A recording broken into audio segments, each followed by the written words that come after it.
And Chris has written a really important book in which like over half the book is on Philadelphia media. And I know I'll bollocks the name of the book. Chris, what's the name of the book? Rebuilding the News, Metropolitan Journalism in the Digital Age. See? On sale now. Not here, on Amazon. Hi. I want to thank Joe Allen Kaiser a lot for inviting me to come talk today. I just want to plead at the beginning that I'm getting over a cold, so if I am seized by coughing at any point, I beg your brief indulgence. So like Joe Allen mentioned, I started doing academic research on the Philadelphia news ecosystem way back in 2007, which doesn't seem in some ways like all that long ago, but in terms of digital and internet time, it was forever ago, right? It was a long time ago. And when I started doing my work in 2007, it was just beginning to dawn on the major news institutions in Philadelphia, the major news organizations in Philadelphia, that they lived in a media ecosystem. It was just starting to dawn on the big newspapers here that, hey, you know what? There are a lot of other forms of news life out there. They didn't know that, by and large, or at least if they knew it, they didn't think about it, right? Now, that is a big difference with all the people in this room, I think, for the most part, right? Who have always been very aware of the fact that you are operating in a larger media ecosystem. There's no way you all could do your jobs without that basic knowledge. And so it's important to remember that for most of their modern history, the large, powerful, and very important news organizations in most urban areas, this was not something they thought about. This was not foremost on their mind. What was on their mind were other things. So one big difference between now and 2007, when I first started my research, is the fact that whether they like it or not, the Philadelphia Inquirer, the Philadelphia Daily News, Philly.com, the big television news outlets, at the very least, they know that there are other folks in the room. They're aware of the fact that there are other folks out there. And that is a major and fundamental shift in the mindset of the big institutional media players, both in this city and in every city. They may not always change how they act, but at least it changes how they think. I want to talk about three other big developments in Philadelphia and in the larger urban media ecosystems in general, before we start our next session, which is actually people who live and work and publish journalism in Philadelphia are gonna talk about their experiences. But I want to mention three bullet points really quickly, which are important takeaways, important things I think for this audience to keep in mind when thinking about the changes in Philadelphia's journalistic ecosystem. Three things. Three changes since the book was published. Change one. The increasing importance of Facebook and, to a lesser degree, Twitter. This is something we often forget about, and this is a huge change. In other words, they're now kind of not new, but they're very important, globally operating, incredibly wealthy, dominant technological actors that mediate the relationships of different organizations in local media ecosystems themselves. In other words, when you are trying to build a media ecosystem in a city, you can no longer get away with thinking, how do I build partnerships? How do I build collaboration? How do I build community with the people myself? The question you have to ask yourself is, how do I build that ecosystem as it is mediated by Facebook? Right? Now, it's not all Facebook, and it's not only Facebook, and Facebook doesn't rule the world yet, but their position in shaping the way media ecosystems in cities operate is something that every news organization, I think, has to keep in mind, and it's a really, really important part of what's happening in news and what's coming down the line. That's point one. Point two, I'm going to talk about for 1 second. Point two is the financial situation of the newspapers in Philadelphia has continued to decline, period. It has only gotten worse.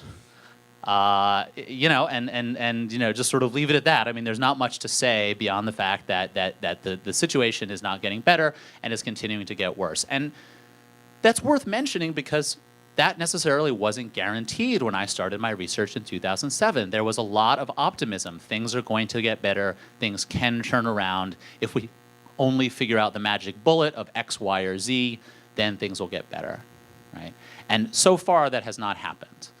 And the fact that it hasn't happened yet, I'm just checking on the time here, the fact that it hasn't happened yet tells me that it may not happen. Because if it was going to happen, it would have happened already. And when you talk to people, I think, who are working in the large Philadelphia media properties, when they're being honest, and I used to say when they're being honest when they've had a few drinks, and I think that now it's just they're far more willing to be honest sober,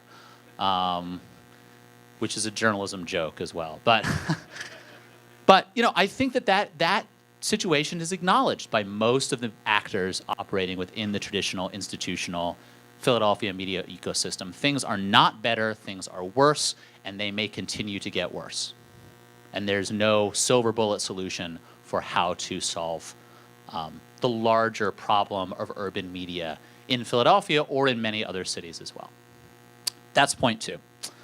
Point three, and the last point that I'm going to spend the most time on here, is that another change is that there is an expanded open-mindedness to other types of business models amongst media outlets in Philadelphia, including and especially the nonprofit route. Look, I've got some accompaniment, musical accompaniment here. It seems, I know, is it a sad song? It should be, right? But this takes us into the big recent development, which was at the Philadelphia Media Network, by which I mean the two Philadelphia newspapers, the Philadelphia Inquirer and the Philadelphia Daily News, along with Philly.com, were donated. And when I say this, I always want to say sold, because the Philly papers have been sold so many times, you just sort of default to saying sold. But they have been donated to a nonprofit journalism institute called, the Institute for Journalism in New Media. How many of you know about this? If just by a show of hands, how many of you know that this has happened? So I'd say about 2/3 of you, which is a lot, actually, for a non-Philly crowd. So the real quick recap, I just said it, right? The owner of the Philadelphia newspapers, who to some degree accidentally became the owner anyway, and I won't bore you all with that story, but he in some ways he didn't actually mean to become the owner, decided a few months ago that he was going to turn the Philadelphia newspapers and their accompanying website, Philly.com, into nonprofit organizations. And this was greeted with a tremendous amount of noise in the Twitter sphere and the blogosphere and in the world of people who talk for a living about the future of journalism, and even by some journalists, right? This was something that had a big impact on the way people were thinking about the futures of local news, because this was one of the first times ever that a formerly not the only time, but one of the first and most recent moments where a for-profit, money-making, corporate capitalist news institution voluntarily decided we are going to take ourselves out of the for-profit journalism business and turn ourselves into a nonprofit entity. That's the headline, right? And so this was a big deal. This was a big deal. And I want to just talk about that big deal with four different points before I wrap up. 4 things I think are important to keep in mind when we're thinking about what does this change to nonprofit ownership mean, not just for the Philadelphia newspapers, but for all of the rest of you, right? Who may be in cities where, this could happen in your city too, is the way to think about it, right? Because most of your urban dailies are not doing well either, and the way this has been talked about in Philadelphia seems to imply that it's going to be a bigger change, and it could happen a lot of other places. So what does this mean to you? Number one, the not-for-profit route is a path and not a solution. It is a path you put yourself on that itself results in a larger series of decisions you have to make as you go down the path, rather than the end of the conversation. When you put yourself on the nonprofit path, it doesn't actually solve anything. It does, however, change, to some degree, the nature of the questions you have to ask yourself. So it doesn't get rid of your problems, it just gives you new problems, right? So it's important, I think, to just keep that in mind. It's not the end of the story. It's not a solution, it's a path. And again, you all know this, right? Many of you are in the nonprofit media business. I'm not telling you guys anything you don't know. But when the San Francisco Chronicle gets turned into a nonprofit 5 years from now, you are going to bring your expertise in operating nonprofit journalism to bear on that larger conversation, because you're going to hear a lot of journalists and a lot of people who don't think much about this because that's not what they're paid to do. There are going to be a lot of people saying, hallelujah, praise the Lord, problem solved. We weren't making any money anyway, and now we don't have to. The end, right? You all know better than that. So it's important for all of you to bring your voices into those conversations when these things occur in your city. That's number one. Number two, shifts to foundation support, right? So when we talk about nonprofit, where's the money going to come from? The money's going to come from a lot of places, including from foundations. One of the things in the journalism industry that's really important to keep in mind is that when you see a shift from corporate advertising-based support to foundation support, is that you see a shift from funding beats to funding special projects. Foundations, by and large, want to see news organizations accomplish special projects, usually that are related to their area of funding. Foundations have areas they funded.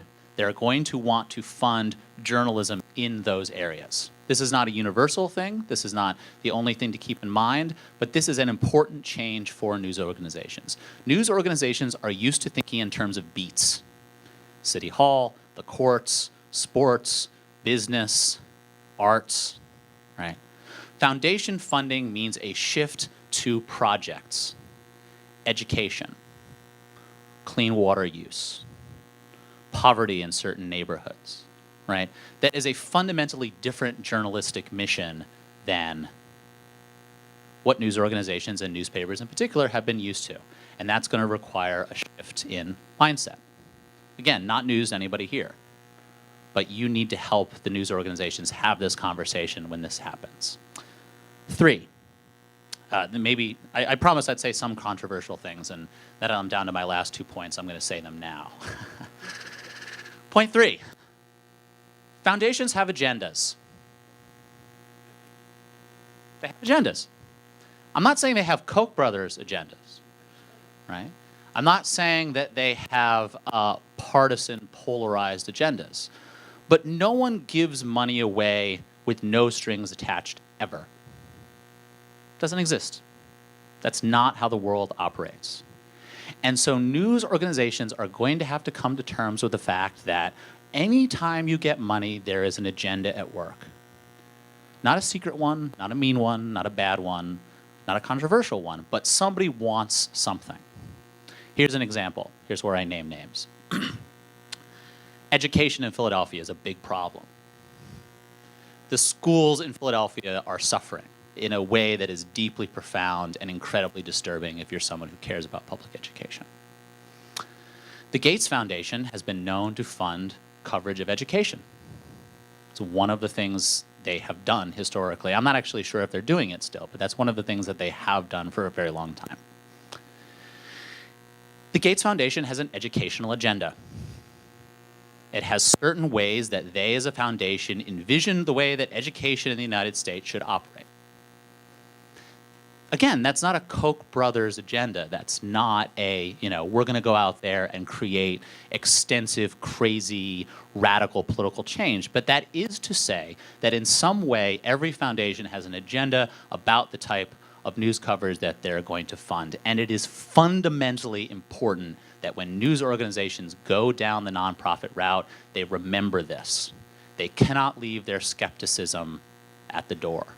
They cannot be so grateful they got money at all that they forget that, if your mother says she loves you, check it out. Right? That famous old journalistic cliche, right? If the Gates Foundation says he loves you, check it out. You can't forget this. And again, this is not necessarily news to anyone in this room, but this is something that, again, you have to help your formerly for-profit counterparts remember when they go down this path. Last, and then I'll stop. I am interested in how the shift to nonprofit funding in Philadelphia is going to affect not the Philadelphia newspapers, not Philly.com, but the larger Philadelphia media ecosystem.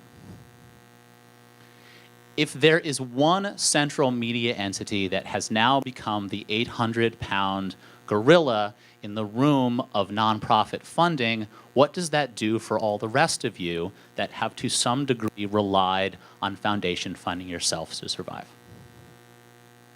How does that change the balance of power? Because I guarantee you that it does.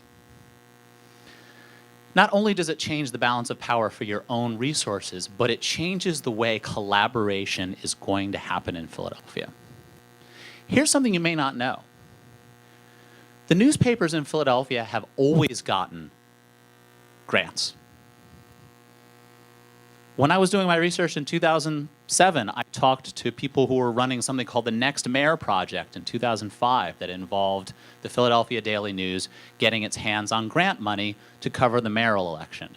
Now, the way they had to do this was really interesting. Because they weren't a nonprofit, they had to partner with WHYY, who was. And they were almost forced to collaborate to get this grant money. And I think that in today's media ecosystem, being forced to collaborate is a really good thing, especially if you're a large newspaper and you've never done it before. What happens if you're not forced to collaborate anymore in order to get that nonprofit money? How will that change the dynamics of the larger media ecosystem in Philadelphia and in any other city where foundation money is not, how much is there? Not much. It's very limited, right? And so we as scholars and we as activists and we as journalists and we as people who care about healthy local urban media ecosystems that draw on the full range of the racial, the ethnic, the gender, the sexuality-oriented, the pollution-oriented, the activist-oriented, the progressive-oriented aspects of our communities. We care about that stuff, right? And we have to keep an eye on the changes in these media ecosystems to make sure that the foundation money is not all concentrated in the people that have been ruling the roost for a century already.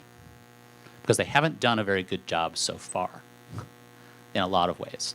And we can't let a situation develop where they will continue to screw it up, and yet they still get all the foundation funds.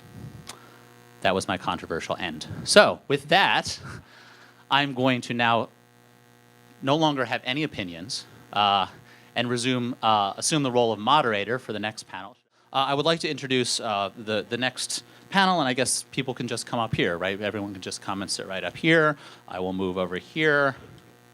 I would like to introduce Chris Cruson, who is with Billy Penn, Ashley Hahn, who is with Plan Philly, Sarah Lomax-Reese, who's with WURD, Sabrina Vorvule, I think, who's at Aldi Law, and Howard Gensler, who is the head of Local 10 and with Philly.com. So folks can just come on up, have a seat, and I will do some sort of moderation. Hey, guys.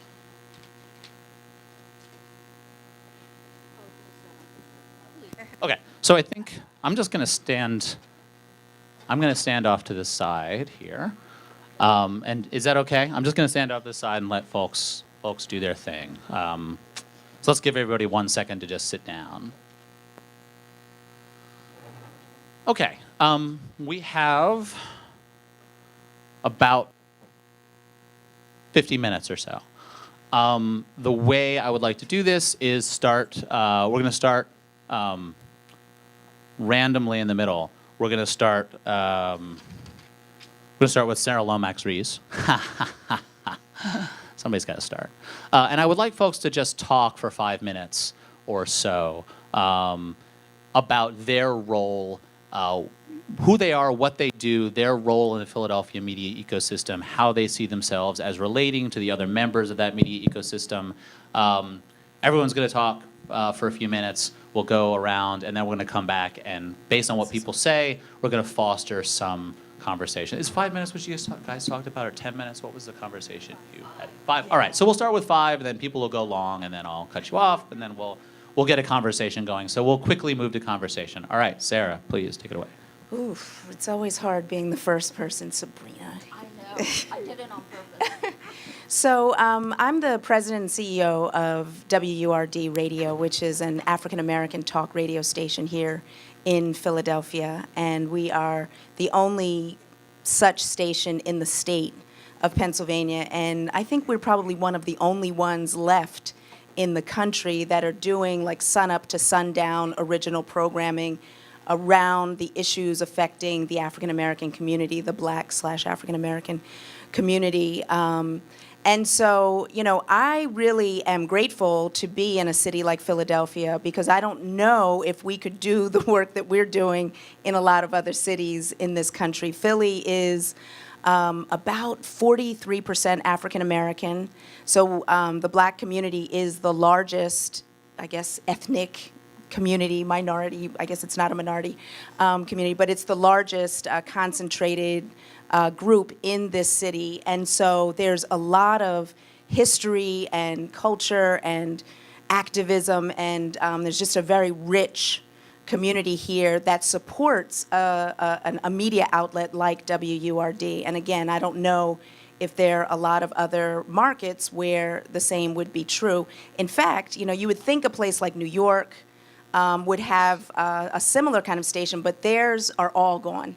New York doesn't have any kind of African-American talk radio format in existence right now. WWRL was just sold.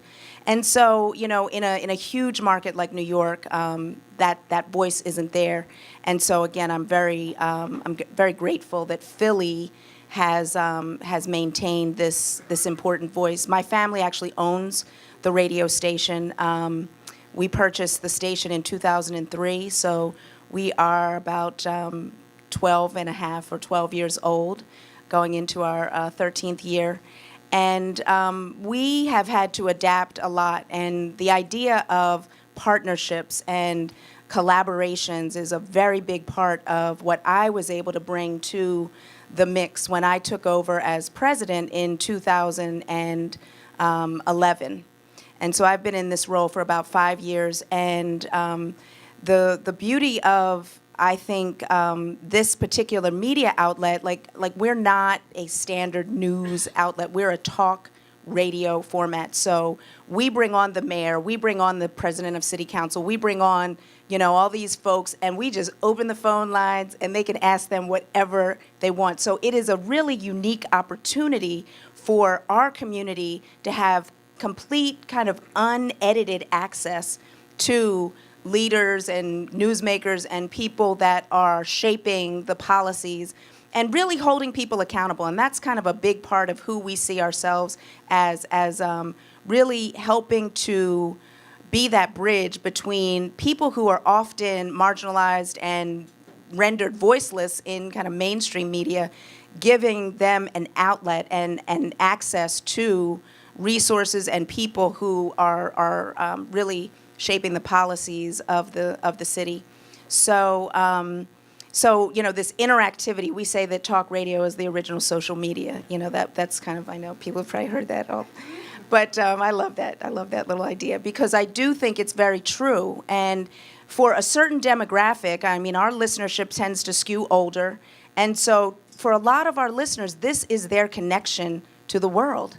You know, this is their connection. And so we do a lot of live broadcasts. So we go out and we, you know, whether it's a speech at the library or some kind of political hearing or debate or whatever, and we bring that to people who can't necessarily get there, whether it's because of transportation or infirmity or whatever. And so we have really become a very important access point to the Black community in Philadelphia. And in terms of partnerships, this creating this new ecosystem, as you were saying earlier, we've partnered with WHYY, we've partnered with Fox 29, which in Philly isn't as horrible as the regular Fox, but we've partnered with the Philadelphia Inquirer, and our most substantial partnership is still in development. It's blooming. We've created actually a new company that's a partnership between Word, which is an African American outlet, and Aldea News Media, which is a Latino media outlet, and two other partners to create a new company called The Next Majority, and really looking at what, and focusing more on a younger demographic, like college students and millennials, like multicultural millennials and college students, and really trying to understand what is kind of the future of the multicultural journalistic ecosystem, and trying to frame that and develop it in partnership with legacy media like talk radio, like newspaper, and infusing all that digital stuff on top of it. So it's a really exciting time, and I'm happy to be on the panel, because a lot of times radio, I mean, if you think, you didn't even talk about radio, you talked about newspapers, which I know is kind of like the holy grail of journalism, but there are other mediums, and I'm just grateful to be able to kind of bring this other kind of perspective in terms of being an independently owned African American radio station in an environment that is getting consolidated more and more in the radio environment, in the overall media environment. But it's tough. It's a tough environment. You're having to constantly reinvent yourself. But we have been able to grow over these last 5 years that I've been working with the station, and the future is kind of unknown.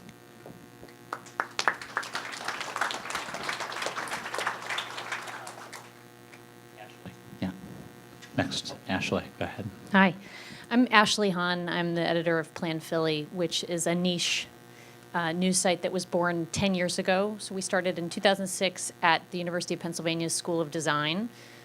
So if you think that's weird, the University of Pennsylvania also thought that was weird, which is why we're now part of WHYY. It took 9 years incubating at Penn Design, but we were born out of a civic engagement process, which I think helps explain our roots a little bit. Our mission is rooted in the idea that Philadelphia deserves a well-designed city, transparency in its planning and politics, especially around land use and development, and good, strong journalism that connects that information with the public and helps engage them. So that's very much in our DNA, and so when you talk about things like audience engagement and stuff, that's where we're rooted. We, as the name implies, we focus on city planning, urbanism, transportation, that kind of stuff, and we are digital origin, so that's a little different too, but we're now nested at this legacy media station in public broadcasting. So we're learning how to integrate our work into that, and certainly we've done plenty of work in terms of partnership over the years. I see Paul here. We did a wonderful series on a tough topic on school closures. We handled the physical aspect of that with Public School Notebook. That's a kind of classic example of a Plan Philly partnership. We also partnered with WHYY before we lived there, sharing reporters trying to focus on hyper-local coverage. And we did a big series on tax delinquency and the implications on that in partnership with the Inquirer. So we've tried to work with our fellow media orgs. And the future for us is uncertain too. I mean, we come to this table grant funded, foundation funded forever and ever. And that gets tiring for foundations too, not just that they have an agenda, but that nobody wants to fund the same operation forever and ever. And so we are struggling to use our new platform at WHYY as a fundraising tool in a way that we couldn't when we were at the university. So that's. Hey guys, I'm Chris from Billy Penn. Who's heard of Billy Penn before? Raise hands. Do I have to say what we are? Because, yes. Okay. Ugh. Okay. So I used to work at the Inquirer. What seems like a million years ago, but it was really about when Chris started his research. I was there from 2007 to 2010. I was the executive online editor at the Inquirer. I did not work for Philly.com. You were the face of the Inquirer in my book. That does not make any sense. Why I would be a digital person working at a legacy operation that had a digital outlet and I didn't work for the legacy outlet is just one of the fascinating paradoxes that is my career. I left when they went bankrupt about a year later because I had small kids and was looking at interminable series of job cutbacks at the paper, furloughs, unpaid vacations, and that sounded like it was going to be a lot of fun. I was going to let somebody else have. So I went to Hollywood, intuitively, and worked at Variety and The Hollywood Reporter for 4 years, where I learned a lot about the great parts about living in Los Angeles and weather that's not this crap, and the awful part about working in Hollywood, a town of backstabbing liars. And I could not wait to come back to a real city where they did real shit. Sorry, pardon my French. So my boss is Jim Brady. He used to work for the Washington Post. You might have heard of that place. And he was the editor-in-chief of Digital First Media, which is the Denver Post, the San Jose Mercury News, and a whole bunch of real small papers. The idea for Billy Penn was born, actually, inside Digital First, which was, what if we could start something in a city and not have legacy? What would it look like, right? And that's where we said, well, what would you want? You'd want it to be younger skewing, because you'd want to start growing this new audience. Rather than trying to hang on to an audience you already had and get it younger, what if you could just go out there and try to get audience? What would it look like? It'd be young, it'd be mobile, it'd be connected, it'd be smart, and ideally the city wouldn't be too big or too geographically far-flung, and it would have a lot of young people in it and kind of a weak legacy operation. Hence, Philadelphia. And so we launched in October of 2014. Right? Yeah. No, 2015. We launched in October 2015 with a editorial staff of 4, me, a community manager, and 2 reporter/curators. And the /curator part takes some explaining. It means rather than aggregate another story, y'all are familiar with the awesome practice of aggregation where you rip a page view off from somebody else's hard work with 2 paragraphs of your context? Yeah, right. No, that's garbage, and everybody knows it's garbage. So we just link directly to other places, and we tweet and Facebook links directly to other news sources. Because we're not stealing your page views, we're trying to give you audience. Saying, hey, this is interesting, hey, look at that. And often we're told that we write better headlines for their stories than they do. That's not our fault. I try to hire good people. I have worked some pretty great places. Our community manager used to work at Newsworks, WHYY. Before that, she had her own hyperlocal startup in Philly called East Philly. One of my 2 reporter curators was from the Pittsburgh Post-Gazette and the Dallas Morning News. My other reporter curator was from Advance Media's Harrisburg Patriot News. So I stole people from bigger organizations, both of whom are young, hungry reporters who tell me that the work they do for Billy Penn, covering a city of 1.5 million people, is less than they did at those papers. Again, that's those papers. That's not us. I don't work them to death. I don't have them write 8 stories a day. They write 1 or 2. But I try to make sure they're really, really good. Worth sharing, which is how we get our audience. Our audience finds us on social. It's Twitter, for the most part, in terms of the most dependable traffic is Twitter. Facebook, when something hits, blows our site up. And we've been lucky enough to have a couple of Facebook hits that have absolutely blown our numbers through the roof. But the trend line has stayed sort of up. And the audience that we've built so far, January is our best month, more than 400,000 unique users in the city. More than half that audience is under age 44. More than 75% of that audience... more than half that audience is under age 35. More than 75% of that audience is under age 44. It's a young audience. It's not a newspaper.com audience or a TV audience. Most of our money we make on events. Our revenue picture looks like this. I would say events, number 1, sponsorships and grants, number 2, and display advertising, a distant third. Some of our events have a 75% profit margin. Our birthday party last year, which is the biggest event we've ever planned, had almost no programming to it and had 4 separate revenue streams. We sold tickets to it for anywhere from $25 to $40 a pop. That said, it included a full night of bowling, all the beer you could drink, food you could eat, pool you could play. Sponsorships, everybody from Sugar House Casino to the Knight Foundation sponsored our birthday party. Print, we did print. What? Print. We did a program. And in our program, every month we do something called Who's Next, where we point out a bunch of, sort of 18 to 35-year-old people making things better in the city of Philadelphia. We called it a yearbook. We put all their pictures in the program and invited everybody that they worked for to take out a congratulatory ad. I learned that in Hollywood. It's awesome. Was our 3rd revenue stream for the party. So again, that cost a lot of money to put on because we rented out an entire bowling alley, but it also made us money. So, and some of our events, not that one though, a happy hour, for instance, will have a 75% profit margin. And we have we've grown from that staff of 4 to a full-time developer, full-time vice president for events and sales. We are hiring an event and salesperson if anybody knows anybody good, and about to have more great stuff coming up. So I think I can pass the mic now, right? MC Anderson? We're going to go to Sabrina Boulet. That one should work. Boulet. Verbalius. That's fine. Hi, folks. I'm Sabrina Verbalius from Al Dia News Media. I actually have a little slate I put together this morning. I want to tell you, we started about 23 years ago at the kitchen table in North Philly's Barrio. We were started by a journalist who had a degree from Columbia, a degree from Iowa, experience at one of the big newspapers in Columbia, got to Philadelphia, saw that there were only Latinos mentioned in the police blotter and obits and sports page, went to the newspapers to get a job and wasn't hired. Because as we know, we're now at about 12% people of color in newsrooms. Back then, less. So he's here today. I want you to acknowledge Hernan Huaracao, who started Al Dia single-handedly. And it has been in print for 23 years.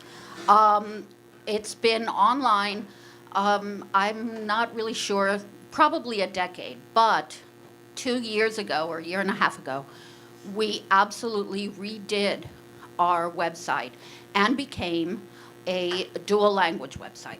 So I want to show you, let me see if, there it is. So that's actually our news producing staff. Dominic and Martin, who you might see around, Max, Ana, and Lucia. Al Dia is a dynamic news organization based in Philadelphia with an increasingly national scope. Our multi-platform news media organization showcases the fullness of the Latino experience in the United States in English and in Spanish, in print in Spanish, online in English and Spanish, in events in English. So we pride ourselves on being engaged, informed, unapologetic, and that our editorial content has a unique voice you're not going to find from any other media organization in either language. Our top, all of our content is produced by millennials of color, and all of the top organizational spots in the organization are held by journalists, creatives, and business people of color. So we're significantly different than most print media and significantly different than most digital media. So we have aldianews.com, which is our dual language website. We do English language events. Actually, WURD and Billy Penn were part of one of our events, which was a mayoral forum, which also included journalists who never get on the stage with the forums with mayoral candidates, including the editor of Chinese Metro Weekly. One of them yelled at me. It was really exciting. I got yelled at by a mayoral candidate. It was quite fun. But we pride ourselves on doing collaborations. I'm going to show you one of the collaborations we did a couple of years ago. This is our version of it. It was a collaborative with Chinese Metro Weekly about Latinos who work in the kitchens of Chinese restaurants. This appeared in English and in Spanish on our website, in Spanish on our newspaper, in Chinese in Metro Chinese Weekly. And it's just one of the ways that we have built a collaborative ecosystem for ourselves and for our communities, which are often left out of the coverage of larger organizations. So back to this. This is our news team. And although Hernan and I are on that news team because we're editors, one of the things that you need to know is that the average age of our content producers is 26. They're almost all bilingual. Philly natives and foreign-born citizens, immigrants, folks who speak English, Spanish, Arabic. We include heritage-wise ties to Colombia, Mexico, Chile, Spain, Guatemala, and of course, Philadelphia. We have an events and branded content team, also, as you can tell, young, also, as you can tell, multicultural. This is our print product. It has a circulation of 40,000 and a 96% Latino market penetration. It is all Spanish language. Our readership are Spanish speakers, bilinguals, 59% men, 41% women. 63% of the readership is 18 to 49. 30% are those under 34. Millennials are 44% of us, 44% of them actually, are people of color. Something that escapes most people writing about millennials. Let me see, 85% of our print readership is Latino and 16% non-Latino. Within that, 80% is white, 11% is black, and 3% is Asian. And let me remind you that Latinos are white, black, Asian, and indigenous. Here's online. This was this morning when I was making it. This was the top story, but this is our website in English. Let me scroll down, and I'll show you what's really innovative. We're a dual language website. We go up here, click on Spanish, and now you're going to get the Spanish. Everything's in Spanish. See, we're not playing around. We're not doing one article at a time. We're giving you the experience either way, whichever way you want to read it. And so, as you might guess, our audience, our readership is different. We have English speakers, Spanish speakers, and bilinguals. At this point, I can't tell you the percentage breakdown, but more English pages get more page views than Spanish. We're 50-50 women and men. Just barely more women read us than men. 47% of our readers are 18 to 34. 87% of our traffic is from the United States, 2% from Mexico, and then Spain, Colombia, Argentina, Canada, UK, Peru, and Venezuela are the others. About 50% of the access is from desktop, and 46% is from mobile. A huge chunk of that from Apple iPhones, only 6% from tablet. And then on social media, we skew older, at least in these two social media properties that I put together. Facebook, we only have 7,000 likes. English, Spanish, and bilingual. 57% women, 43% men. Most of our impressions come from Philadelphia, New York, Norristown, Pennsylvania, and Camden, New Jersey, followed by Mexico, Colombia, and Spain. The largest group of users of our Facebook page, the largest group of likes, are from 25 to 34, followed by 35 to 44, and then 18 to 24. And Twitter is our oldest group of users. English and Spanish speakers and bilinguals, 58% of them men, 42% of them women, so it sort of flips from Facebook. Largest group of users are 35 to 44, and you see the rest. We also do Instagram and Snapchat. One of the things that we do that nobody else does is that by publishing in both Spanish and English online, we not only serve our community, which is desperately underserved. It's underserved nationally, but in Philadelphia in particular.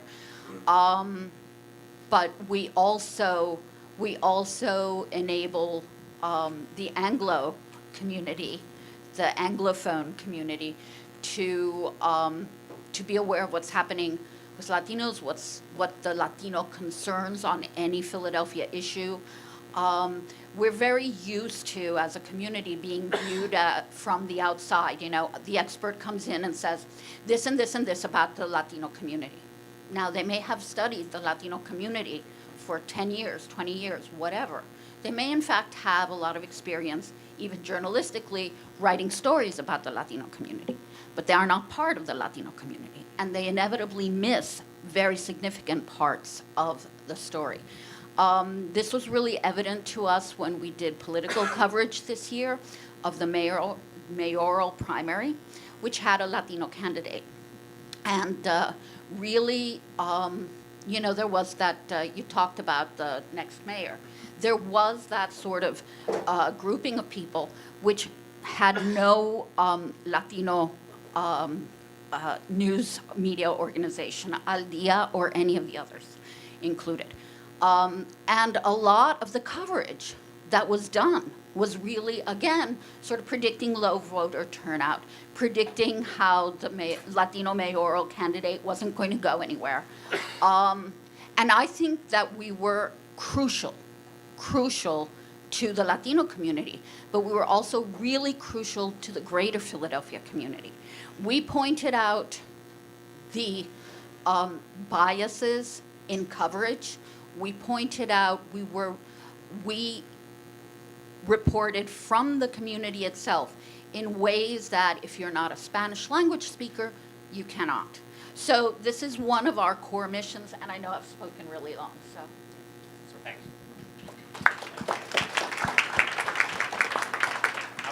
Hi, I'm Howard Gensler. I sort of serve two purposes on this panel today.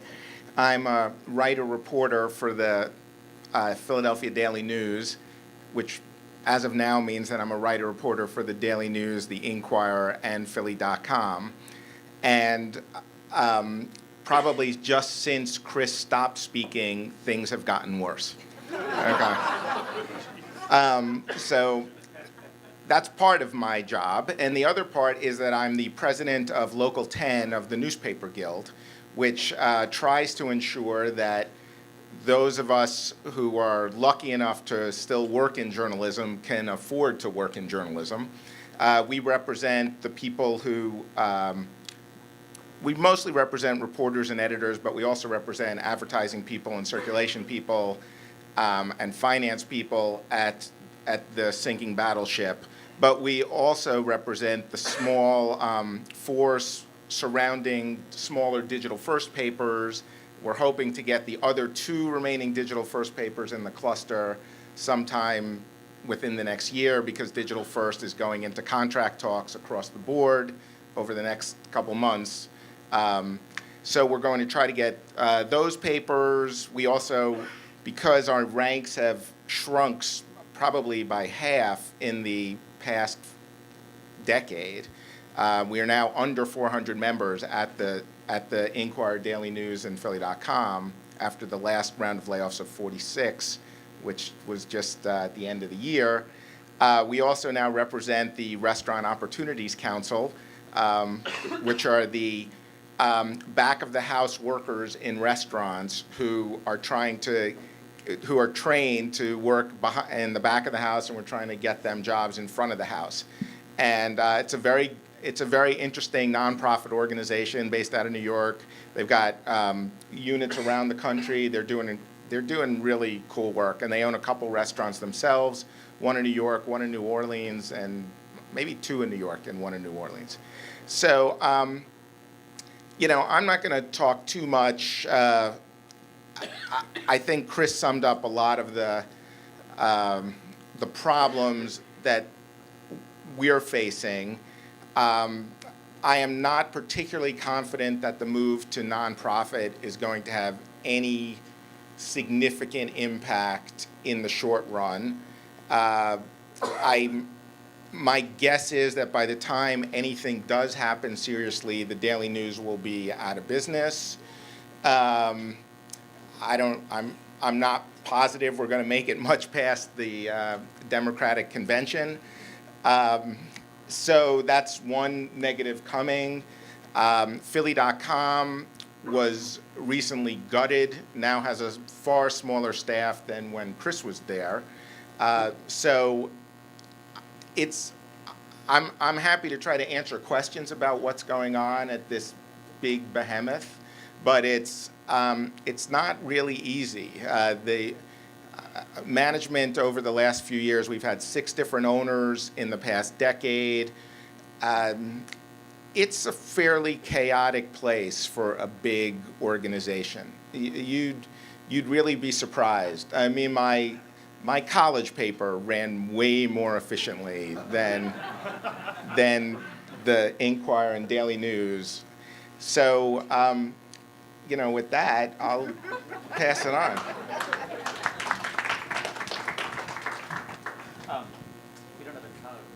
We don't have a ton of time remaining, but I do want to let you guys get to your next event.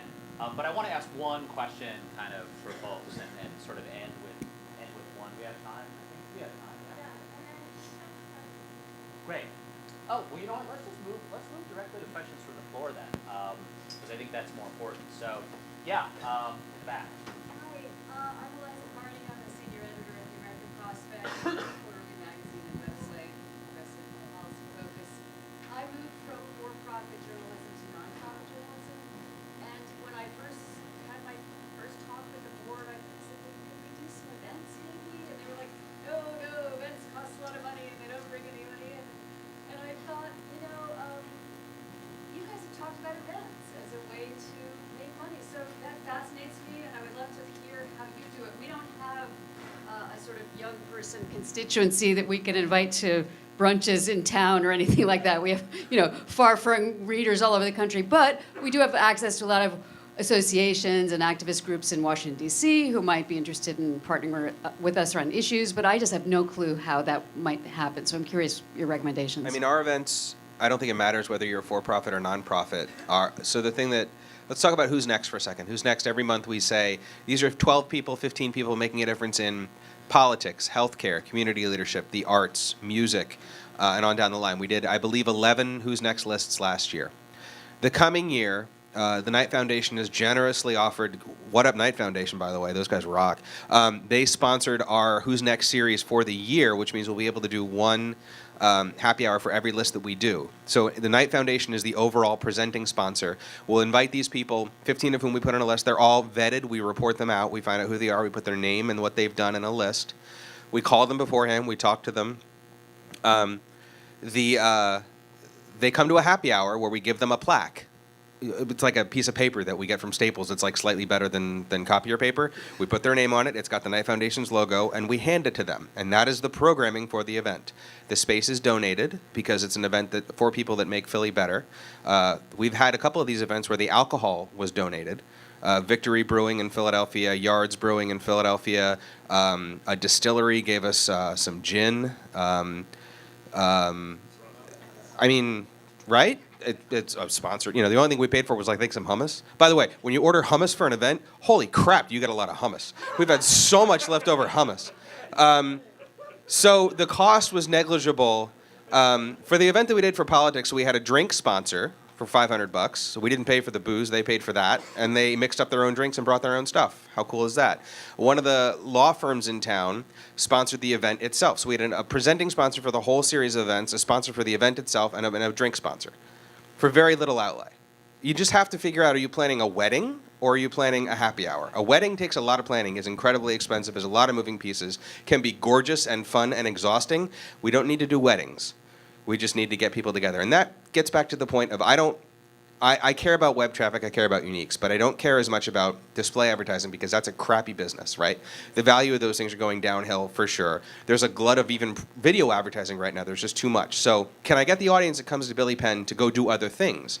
Buy a ticket to something, show up at a movie screening, come to this, come to that. Those are all the kinds of businesses that we're going to try to start to figure out. We just have to figure out how to keep the lift and the cost low and the event itself manageable. Those happy hours will be like 45, 50 people. It's a 2-hour-long event.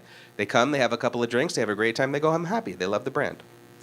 So I wanted to draw your attention. These are our upcoming events, obviously a diversity career fair, 2 author events, which are small. And by the way, one of them is tonight, and there are cards out on the table there, and you're all welcome. It's about what's happening in Puerto Rico now with an author.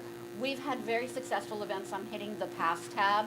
So we have film events, we have political events where we've had members, the Secretary of Education, the Secretary of State for Pennsylvania, diversity on boards. We do chef series. One of our most successful events was a world an event built around the World Cup. For us, they're all they have an editorial component. They're never just for the heck of it. Let's all just get together and drink. No, but they are absolutely wonderful ways to engage with your audience, to how to expand your audience. And really, we have one events coordinator and an intern. Now, she happens to be pretty much a miracle worker, our events coordinator. But beyond that, I think if you're committed to doing them, they can be a source of revenue. Real quick. Hi, I'm Barbara Rabb. I fund journalism at the Ford Foundation. And this question is for anyone on the panel who wants to address it, including the moderator. So I have all of the same questions that have been raised about this new nonprofit arrangement. But another one that I have, and I guess I want to make this a specific question about whether any of your media outlets have actually covered this, is I was very struck by the fact that the board that was put together for this new nonprofit structure is heavily academic, I think entirely white, if not entirely white. There's a Latino on it. Okay, but, overwhelmingly white, and pretty heavily skewed toward older academics. And I just want to say, I'm an older person, so I can say that. But anyway, to me, in the digital age, I don't understand that. And also, if you're trying to save a major metro daily where, what did you say, 43% of Philadelphia's population is, I don't remember if you said people of color or African American. Yeah, it's fine. But I'm just wondering whether there's It's a majority been, minority or city. whether any of you are planning any coverage around that, because I just found it very, very striking. We've been doing a series on each of the different members who are part of it. I don't really want to cover what's going on over there anymore. I've done a lot of coverage. I used to work there. I feel weird writing about the place all the time. I try to write about it when it matters. But for me, look, this is my opinion, so I don't work there anymore. I have occasional contact with some people there. I like to think they're still my friends. I find the more I write about it, the less they talk to me, how it goes. I feel like the structure was set up to keep the place away in some sense. They're terrified that what almost happened in their minds, which was the place getting owned by a political boss, will never happen again. And that's the point of that structure, was that if the 84 or 85-year-old guy who owned it up until the end of the year, by the way, the actual sale happened before the Dog and Pony Show. He didn't sell it. He gave another company $20 million to take it off his hands. So let me just say, so he this did happened, achieve the goal that it won't be sold to anybody else. It cannot be sold to anybody else. That is true. That skews the whole thing to me. But that wasn't the beginning and the end of it. And I'm just saying, all right, great. So he accomplished that. But at the same time, it's very striking to see now what has been set up as part As of opposed that. to the stellar history of digital that they have over there, as opposed to the long, innovative stuff that they've done through the years to create an amazing. They just don't know what they're doing. They never have. I mean, they're the casualty of Knight Ridder and the consultants that ravaged that place before it burst into pieces with the sale to McClatchy. I mean, it all goes back to Tony Ritter and the activist shareholder. I mean, it's, in a lot of ways, history informs what happened to that place. Can I just address the nonprofit for a second? I won't get into Chris's Conspiracy theories? Well, we have 400 people who work there, and they're not all incompetent. There are a lot of managers who are incompetent, and that's a self-fulfilling prophecy. But what I was going to say about the nonprofit that's scary is that the company itself still has to turn a profit. All the nonprofit can do, and it was funded with $20 million from Jerry Lenfest. So there's a $20 million endowment. If, like most endowments, it kicks off 5% a year, it's got basically $1 million to spend in the first year. So they have $1 million to spend. Now they have to get somebody to run the foundation. They have to get people to write grants. They have to get office space. They have to get stationery. So the first year, they have no money to spend. Okay, now they have to get more people to give money to this foundation so that they continually grow the amount that they can kick off. But that money can only go towards journalism projects, okay? So if circulation goes down, if advertising goes down, if the company has a $5 million loss next year, They can't go to the nonprofit and say, hey, bail us out. It's going to be the exact same situation it was. They're going to have to cut $5 million in costs, and then they're going to have to try to get the foundation to fund some new journalism project. So I just want to say that I've been in the Inquirer building in all the various stages, and there is no diversity. So in a city like Philadelphia that is, extremely diverse, and I kind of see it as an opportunity, quite frankly, because to your point, it's the same infrastructure or old guard that is kind of creating a new structure. And so I just think that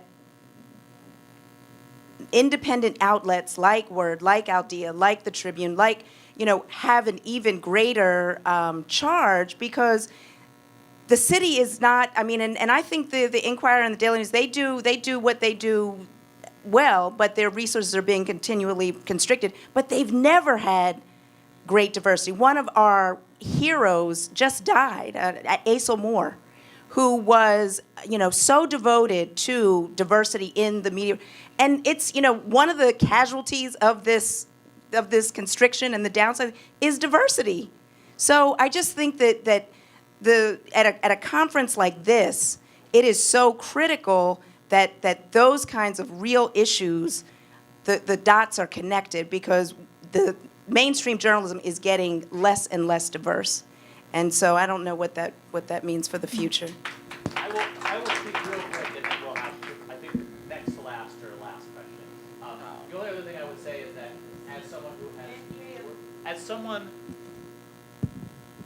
someone who has worked for many of the people on that board, I have no idea why they set the board up that way. It makes absolutely no sense to me, and I love all of my deans. I thought they have been fantastic, amazing academic deans who 20 years ago also did fantastic, amazing research. But you are absolutely right. It makes absolutely no sense whatsoever, and I think it speaks to, as everyone on the panel has said, larger problems. But they have no power.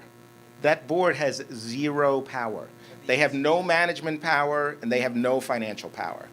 This was simply an 85-year-old man doing what he does, and that's go to old white academics. I mean, that's what happened. Yeah.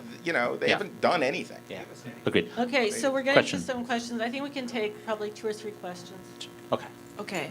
Sarah, thank you for that intervention, because it actually led me right to my question for Chris and Ashley. I know that you all are doing really, innovative, independent media, but I'd like to hear how you have been implementing projects, initiatives, programs to address the need to cover communities of color. And by cover, like we said earlier, not to just parachute someone in, but so how have you guys approached this challenge to make sure that you are presenting diverse coverage with diverse folks? And do you have diverse people in your leadership?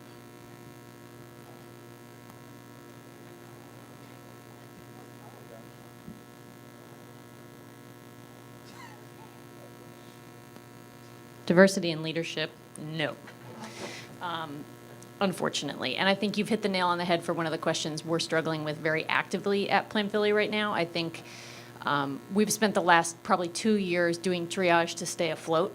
And now we're at a point where we realize that we've kind of gotten where we've gotten in a lot of neighborhoods, and we need to be doing a better job with our geography in terms of equity in our coverage. We're really limited. And also the voices that we're both, who is writing for us and who we are talking to. That is our most live question for this year and going forward, I think. We're hoping to actually hire somebody whose beat will be equity. And for us, that means equity in terms of where are public resources going, how are our neighborhoods changing, and how does that affect, the city as a whole. That's my dream. Do I have anybody to fund it? No. Am I going to look? Yes.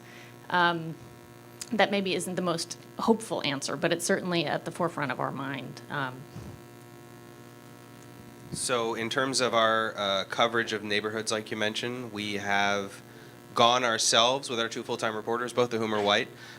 We have sent a freelancer who works full-time, I guess, for the Philadelphia Tribune. Damien Williams has written a couple stories for us on the Shaka Fatah. Indicted congressman in Philadelphia who's been in office for like a real long time but is facing federal charges. And I just felt like Damon would be able to walk into some of the neighborhoods where I can't and get responses from people that I wouldn't be able to get. I am the leadership right now editorially of Billy Penn. I'm the only editorial leadership of Billy Penn, so this is me. As we grow, diversity is going to be a huge part of what we do. Or the last reporter that we hired, a young woman named Cassie Owens, lives in Mount Airy and is our first African American reporter. She's awesome. She used to work for Next City. She spent a long time interning for Sasha Frere Jones at the New Yorker. She's tremendous, and she started 2.5 weeks ago. So she's filed some stuff for us before. But yeah, I mean, this is the kind of stuff I'd like to continue to build as I have the opportunity to do so. Color, it's not a euphemism for black or brown. When I say diversity, I'm talking about queer. I'm talking about young people. I'm talking about women. I'm talking about seniors Sure. who may need to enter. So I'm talking about all different folks. I'm with the different oldest person. And immigrants. Don't forget immigrants. Sure. Philly has a huge immigrant population. Mm-hmm. There are a lot of Africans here. I mean, I can go down the list. But when I said diversity, I'm referring to multiple views and backgrounds, ethnicity, sexual orientation, the whole gamut. Sure. So we have done a series in our 1.5 years of existence on transgender issues in Philadelphia. We covered the Caitlyn Jenner speech last night. I mean, we cover these kinds of things. I'm the oldest person on our staff by 9 years. Everybody else is younger than me. I don't hire based on those stipulations, though, and I don't cover things based on, am I doing enough of this, am I doing enough of that, because I don't try to present a comprehensive picture of the city every day. I try to tell great stories, and we try to be a small part of this huge ecosystem, so for what that's worth. Yeah, it's really interesting to hear your thoughts on this deal and the nonprofit stuff from the out. So I was one of the guys on Twitter that Chanders and I went back and forth on this thing, because from the outside, it's like a good news, bad news. The good news is, for better and for worse, Philadelphia is the front end of the stick of what probably will happen with other metro dailies going down the pike, especially the ones that are part of these hedge fund-owned, networks of newspapers that are on a 5-year thread, and then they got to milk them the newspapers for everything they get and then sell. So we've got another 4 or 5 years with some of these guys before it happens again. So that's the good news, is that, okay, so somebody took a step for whatever motivation and whatever the limitations. But the nature of the deal itself seems really strange, both in terms of this nonprofit entity. Some of the reporting, it might have come out of the Inquirer actually, about it was that the owner had longstanding philanthropic support already going to Columbia, and he was like, well, they do good stuff, I'll give more money to Columbia. And so I think 3 of the 5 board members are Columbia faculty or something like that. Whether that was the right move, given the opportunity for the papers to finally break out of their elite status here in Philadelphia is another question. But I guess, like with the endowment, if it wasn't clear in any of the reporting, was that a genuine, we're putting it in the bank, you only get to draw the interest? Or is it $20 million to play with, and then you have to, my understanding was that any media shop in Philly could apply for support. So any of you guys could, right? Isn't that true? Yes. So yes. They do have some power then, but it depends on how much money they have. They have the power of no. No, we don't like that. You're not digital enough, or you're not this enough, or you're not whatever it might be. That's all. That's what they have to do, right? Yes. It's not simply to fund the Philadelphia Media Network properties. They get sort of first dibs, whatever that means, on this money. But again, in terms of saving the properties, it really does nothing in that area yet. Because if advertising drops $1 million, that's $1 million gone. That has to be cut from reporting or from newsprint or something. So that's part of the concern about this. Regarding the deans, it's interesting to me that part of our Knight Foundation grant that we just got, it ties in Columbia, CUNY, and Temple. Shockingly, all 3 of those deans are on the board of the new nonprofit. So there's There's, Jerry Lenfest has given money to Columbia in the past. He's given money to, he's a board member at Temple. He's given money to CUNY, I believe. So, he went to where he knows folks. Yeah, he went to his network. That's all this was. Yes, all right. Hello, my name is Antoine Haywood. I'm the Membership and Outreach Director for Philadelphia Community Access Media. PhillyCam, we operate the public access television station and soon to be one of the 4 LPFMs that are here in Philadelphia, 106.5. And, and I'm also a board member of the Alliance for Community Media. And, we operate what I consider to be legacy media, cable access television, going back for 30, 40 years almost. And then we're getting LPFM radio over the air.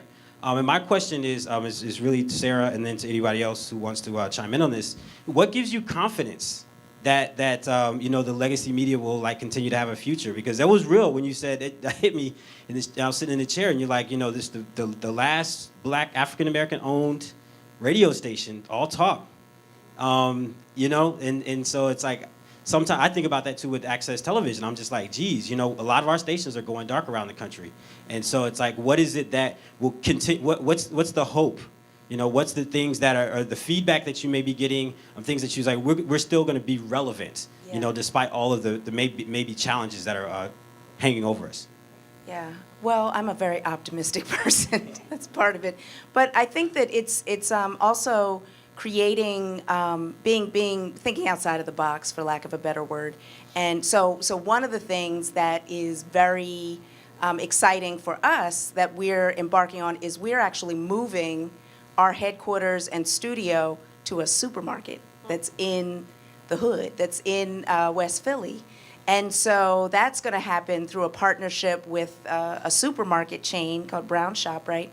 And we're actually moving to 52nd and Jefferson and are going to now have a retail kind of presence because they get about 35,000 customers that come through the supermarket every week. And so, that's 140,000 people that will see our logo. And so really just thinking about, and some people have said it's kind of like an XPN concept, which is at although, ShopRite's not quite World Cafe Live, but hey, I'll take it. It is, and so really just looking at what are opportunities to reinvent and re-envision who we are. So I don't even necessarily see ourselves as a radio station. And I mean, we are like a community engagement, a community investment instrument or platform or whatever you want to call it. And so, when the lady asked about events, to me, we do tons of events because it's about building community. It's about giving people an opportunity to come together and learn and interact and experience the life of this community, of this city. So, I'm like not stuck on, I think that the reach, and we're 1,000 watts. We're not 50,000 watts. We're not like, a huge FM station. But the reach that we have with that AM station, it touches a lot of people. And they find this, and so we are building on that, but also looking at how other ways we can create and reinvent who we are and how we engage with our community. Because it's essential. There aren't a lot of places that Black folks can hear themselves in their own voice about the issues that are most important to them. It's just not happening anywhere else. So. I'm going to move on to, we've got 2 more questions. Got a question here and over there. Yeah, go ahead.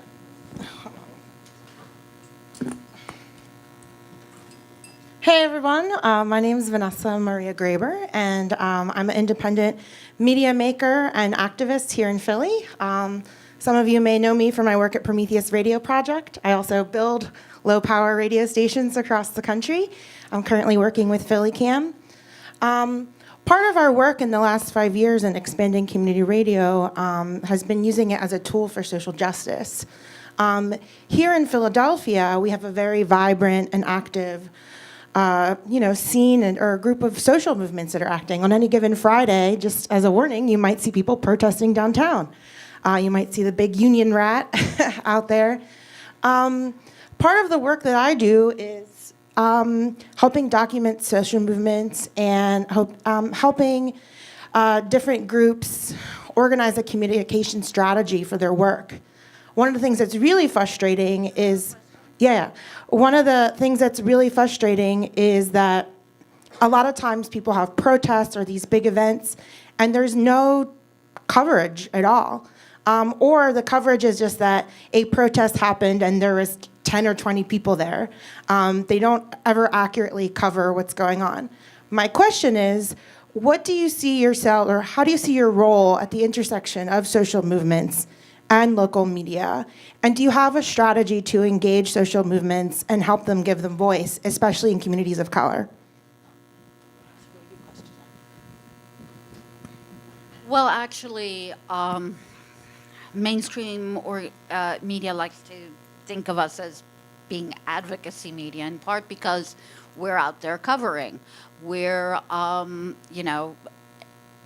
we've been an integral part of the immigration activism and protests we have covered from the get-go. We have been, just really deeply embedded in social justice issues, and we do a lot of coverage. We do coverage, of all of the types of protests that have taken place that impact our city. We feel a great deal of solidarity as a community with other communities, so we've done a number, editorially, we do a number of things, from writing editorials about Ferguson, to editorials about Philly mags being white in Philly. We obviously are really keyed into immigration and Latino issues, and we cover them extensively. So maybe I'm a lone voice in this room. I think it is, but anyway, Vince Staley, Media Impact Funders. I'm a little bit surprised that there's no voice of optimism or even opportunity in the deal, in the big deal that's out here. And I don't have any standing to come to any particular defense of any of the organizational or financial kind of questions that people have raised. But I'm just a little surprised that what seems to be a public-spirited act to defend a bastion of public interest media is greeted with, seems like nothing but brickbats. And is there some possibility that there's something to build on? It's not the last $20 million, it's just the first $20 million. But I don't think there will be any more if there's not some sense that something could be built upon here. And I will just say that it's not the only commercial media enterprise that's held in the public trust. The Guardian of London is held by the Scott Trust. The Poynter Institute owns the St. Petersburg Times. So there are a few others that are workable long-term arrangements that none of them solve perfectly and protect these institutions from the vagaries of the marketplace. Everybody has to live in the same marketplace, but it just seems like there's some opportunity for that structure to create a non-profit maximizing kind of death spiral. There have been a number of questions raised with this topic regarding minority journalists hiring, commitments to social advocacy. I've stayed quiet on all of those because my company over the past 10, 20 years has not shown a real interest in those issues. I think the Daily News did to an extent. The Daily News has been gutted. So to me, the reason I'm not overly enthusiastic is because I don't see any change happening until the management structure of the company changes.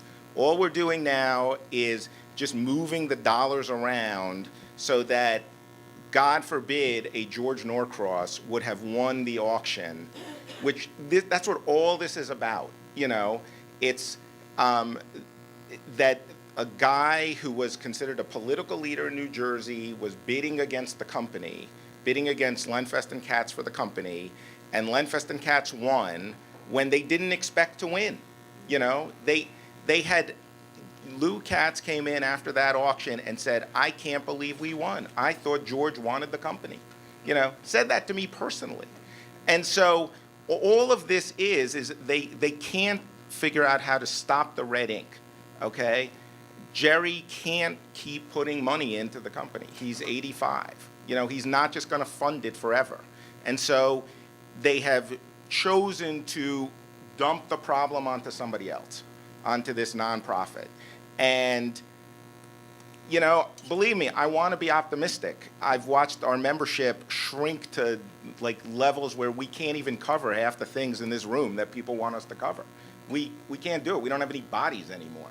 So believe me, I want to believe, but I'm not going to believe until management changes, until there's people at the top that really have a plan and a commitment to doing journalism in this city and the kind of journalism that you folks do, and we make that a priority. From the position of somebody who used to be there, I think part of the reason that we heard questions about why there wasn't a digital presence on the board of leadership was that that's where most people expect there to be some kind of an answer. Maybe not the best one, maybe not the perfect one, but anytime, by the way, Chris or Howard said, if advertising continues to go down, I sort of chuckle inside, because that is not a trend that looks like it's going to plateau or rebound anytime soon. It's going to continue to, right? And so where is the potential? The only place that they've talked about and really had audience grow is online. But without, I want it to be around. I owe my career to the Inquirer. I loved working there, and it was a fantastic place to work. Best job I've ever had before this one. I don't want it to go away. I hope it can continue. So there's my hope and optimism. I hope that the nonprofit pixie dust that they sprinkled over the place works and Tinkerbell flies. But I don't know how. So I hope they figure it out. I really do. And I will just say, personally, being from New Jersey, I tend to bring the gloom and doom with me wherever I go. So it's partly me.